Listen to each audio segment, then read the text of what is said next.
Yeah, so my next, well, one of the other projects I'd started, and been doing this for a while now, is this series of tunnels. This is only, I suppose, only the start of it really. And the painting is not finished. It still needs various washes added on. The girders need to be painted up, and needs weathering and stuff like that. And the tunnels need to be built in. But this is actually loosely based on a series of tunnels that's in Bedford, that I've been looking at for some time now, and thought I'd try and replicate it. But it's not a carbon copy. It is loosely based. It's not exactly the same. It's my own sort of design. But the way the tunnels were set out and the bridges are set out looked quite good, and it caught my eye. So I thought I'd try and replicate it in my own way. So this is going to go here, covering this corner. Obviously these wooden supports will have to be moved, like beyond the main structure here. So obviously they can't be seen, and I'll be heading dark tunnels, so you can't see, because it's obviously going to be dark underneath, so you won't see it anyway. What it is, this is this arch here is just going to be trees and stuff like that. That will amalgamate into a hillside. This is actually a roadway, single roadway.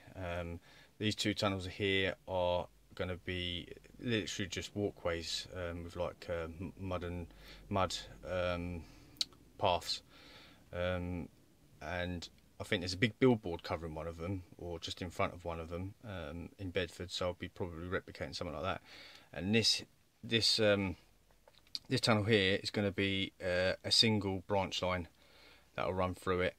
And then that will obviously be overgrown as well, and then there'll be a walling added over here, and then obviously this section will start to build up. So, but this is completely scratch built, out of foam board and plastic card, and brick bossed plastic card. As you can see, my camera's not picking up anything today, but it's all yeah, all been scratch built, and so it's taken me a while to do. So that's another project I have on the go at the moment. Yeah, so I do like my 33s, and I thought I'd get another one to add to my list. I think I've got 3 or 4 of them now. And I do like the BR Blue version. This is obviously the older version, because it's still got the D number on it. I think I may change that before I get around to weathering it, but yeah, fantastic little loco, and it will look a lot nicer once it's weathered as well. So that's one of my new purchases. In fact, my other 2 Helgens I've got 2 other Helgen 33s. I've got this one here. I think I've got 3 all in all. I've got that one there, and then obviously I've got one over here. Now the other 2, this one and the Network Southeast one, never run properly. And that's because they're the older version, and they've got the brass wheels or copper wheels or whatever they are, and they were just prone to getting dirty really easily, and they just never run, and therefore I never run them. They just sat there on the layout or on the shelf and never got used. So I was talking to someone on RM Web, and he told me it would be the wheels, because I thought it might be something else. So I ordered some new wheels from some steel wheels from Howe's Models in Oxford, and went about replacing them. Took all of 5 minutes, and they run perfectly. Well, one of them does anyway. This one over here runs perfectly. The other one doesn't run so well, but I think there might be a wiring or motor issue, so I need to take it apart and investigate further. But it is definitely an improvement to what it was like before.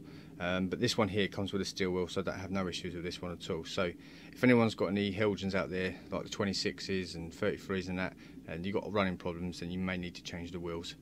So that's the first purchase.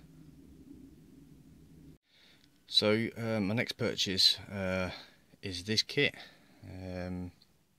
It's a Plasser tamper machine, and I'm not sure if I've said before, but those that know me know I love my track maintenance machines, and as we all know, there is nothing on the market apart from the Plasser tamper that Bachmann produce, which is in HO scale. I had one before, far too small. Looks very cheap, very tacky, so I sold it. But I've been wanting a kit some kind for a long time, and the only ones that ever made them that I know of was Britannia Pacific, but they were about £300, and I didn't really fancy paying out £300 for a kit. So I spoke to a guy probably about a year ago, probably a little bit more, and he built one, and I see it going around, and he said he was going to put them into production. And by the time I found out they went into production, they'd sold out. So I looked and looked and looked, and it got to a point about 6 months later I just gave up looking in the end, because I didn't think I was ever going to get one. And then I went to an exhibition last weekend, and I came across one, and here it is. It's made by a company called Clockwork Ideas, and it is an absolutely brilliant kit. Very, very hard, very hard. Nothing like an Airfix kit. This is very difficult, and I think you need to be a very good modeller in order to get this right first time, because this is not cheap, this kit, and it can easily be ballsed up if you're not very careful. So this is definitely not for a novice, and I say I've been building it for the last week or so, and I've not even scratched the surface. This is so involving, this kit, but once it's done, it should look something like this. This is the actual kit built up, and in the kit it comes with different decals. It can be put into Amy livery in the yellow. It can go into Colas rail, or it can go Balfour Beatty, and I'm going to be doing it in this livery minus the blue lines. I'm going to be doing it when Colas took over Amy, and the Amy stickers were taken away and the Colas stickers were put on, but it was still in yellow. But now they've been sprayed into obviously black and yellow, or black and gold, or whatever they are. But I wanted to do one in yellow because that's how I always remember them. But it's such a well detailed kit, and the stuff that comes with it. I mean, it even comes with a DVD to show you how to build it, because it's so much. There's so many instructions that it just wouldn't fit in a booklet of any kind. So it's very, very involving, and most of it is you have to scratch build most of it with the kit. And I think I'd a bit off more than I can chew getting this kit, but I'm enjoying doing it. And I'll be adding like head and front and tail lights, and flashing orange lights on top, and fitting the DCC decoder into it as well. I mean, the kit comes without the bogies, so I have to buy the bogies separately, but that'll be for a later date.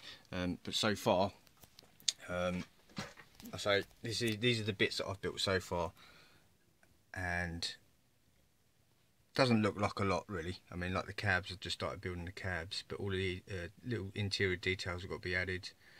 But all these little things, they're so tiny, and there's so many tiny little parts that you've got to add to them. Even like the Bros wires, they need to be bent into shape, and even the tampering equipment, you know, it's all individual parts that have to be added on, and then obviously it has to be put together. This is only a tiny bit of it so far. I mean, it's the whole box full of stuff in there that needs to be built up, and then it needs to be put together, and then the bows need to be added, and then, you know, it needs to be sprayed. All these parts need to be sprayed individually first as well.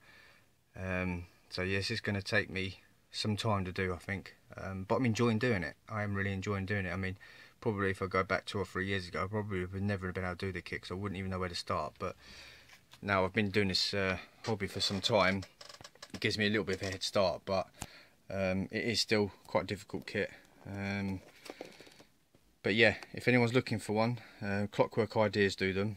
They're not easy to get hold of, so if anyone wants to know where to get one, let me know, and I'll give you the guy's details, because it is obviously one guy that builds them, and he's doing, or has done, an absolutely brilliant kit. So hopefully before the end of the year I should have that built up and ready running, so that's something to look forward to in the future. Okay, so I think that's about all of it. I think I've covered everything now. I've got no trains running, unfortunately, because I've just ballasted the track and everything, so everything's disconnected. So I've got nothing really running at the moment, so I will probably do next weekend a running video of the new section where the tunnel and the retaining wall is. But yeah, I think that's everything. I think I've covered pretty much everything now. So thank you very much for watching. And sorry the video's been a bit long, but hopefully Hopefully you've enjoyed it, fingers crossed, and I'll see you next time.